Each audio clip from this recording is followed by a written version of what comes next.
Have you ever noticed how life often feels like push and pull? We are constantly trying outcomes, holding on tightly to what we want, and pushing away what we don't. But what if I told you that this very struggle is what keeps us stuck? The harder we push, the further away things seem to move. It's counterintuitive, but the real breakthrough comes not from control, but from acceptance. The kind of acceptance that feels like a deep breath after holding on too tightly. It's not about giving up. It is not about giving up, but rather it's about recognizing what is in front of you, embracing it fully, whether you like it or not, and watching how everything starts to shift when resistance dissolves. So, in this video, we will dive deep into how acceptance works, why it can transform every part of your life, and most importantly, how to practice it in a way that feels empowering. Now, think about it. Think about a time when you try to control every little thing. Now, forcing an outcome, holding on to, and expectations. That's what you were trying to do. The more you resisted, was whatever it was that was unfolding, the harder things became, right? That's because resistance creates friction. The law of polarity reminds us that every situation contains its opposite in the same frequency. What appears to be bad also holds something good because it's just the same frequency, different rates of vibration. By resisting what we perceive as negative, we block its transformation. In Bhagavad Gita, Krishna teaches to Arjuna that surrender to the flow of life, accepting both joy and sorrow with the same calmness. Now, this does not imply passivity, it means seeing beyond duality, recognizing that life's challenges are necessary for growth. Acceptance removes that resistance, basically. It does not change the external situation immediately, but it changes your frequency to deal with it. You stop vibrating on the level of the problem and start aligning with the solution. Now, scientifically speaking, when we resist something, we activate the amygdala, the part of the brain which is responsible for fear and stress.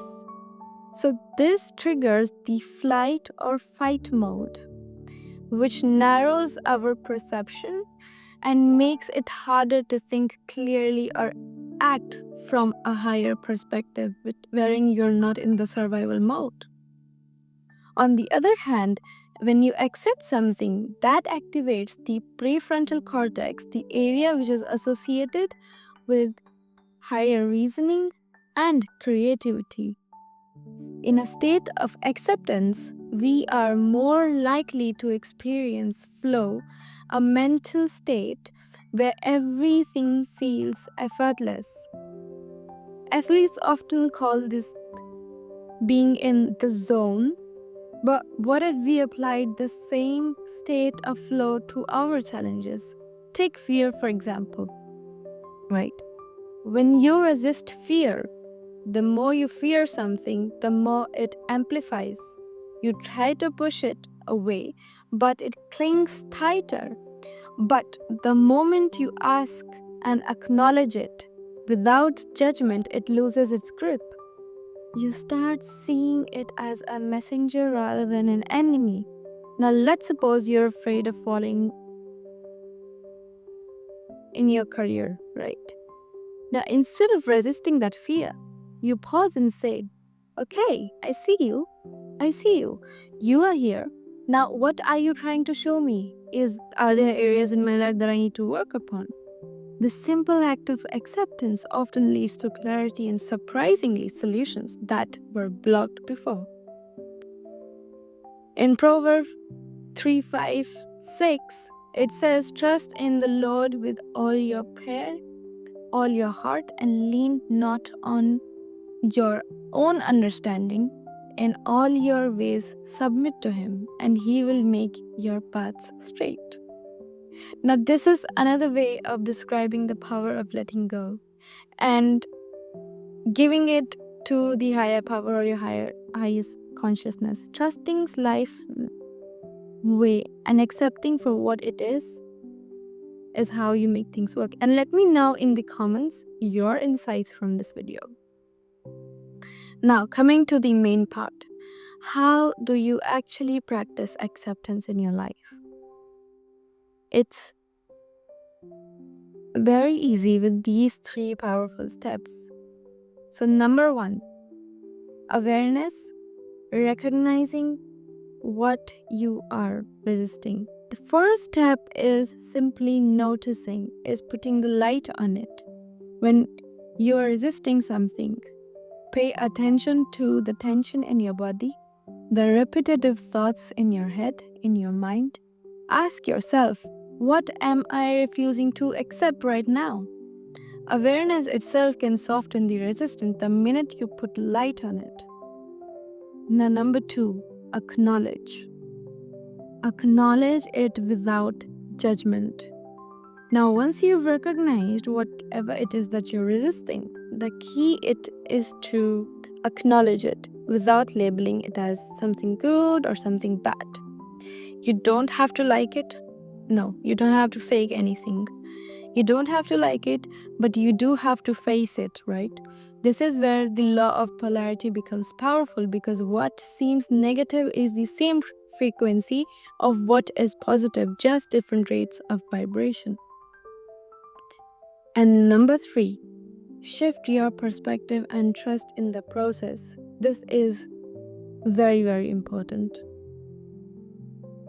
Acceptance is about shifting your perspective, trusting that life is always working in your favor, that you are indeed so damn blessed.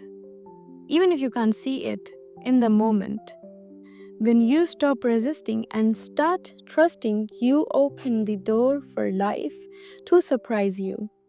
Acceptance is a practice. It's not something you do once and forget.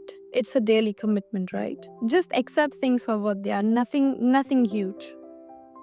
But the more you lean into it, the more life begins to flow in ways you never expected. It is about taking the power back in our own hands. By telling that, yes, I see you, I acknowledge you, but you don't necessarily have to affect me. So now, next time you catch yourself resisting, just pause and remember what would happen if you just accepted it for what it is. And with that, I will see you in the next video.